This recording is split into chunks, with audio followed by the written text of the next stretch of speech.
Прощання Пресвятої Богородиці в Меджугор'ї 25 грудня 1997 року.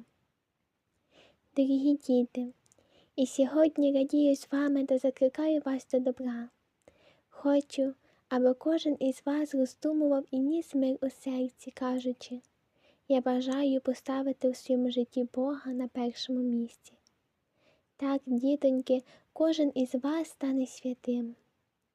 Дітоньки, говоріть кожному: я бажаю тобі добра, і він поверне тобі добро, і добро, дітоньки, оселиться в серці кожної людини.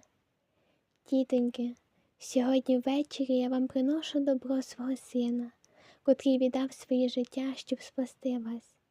Тому, дітоньки, радійте і простягніть руки Ісусові, котрий є єдиним добром. Дякую вам, що відповіли на мій заклик.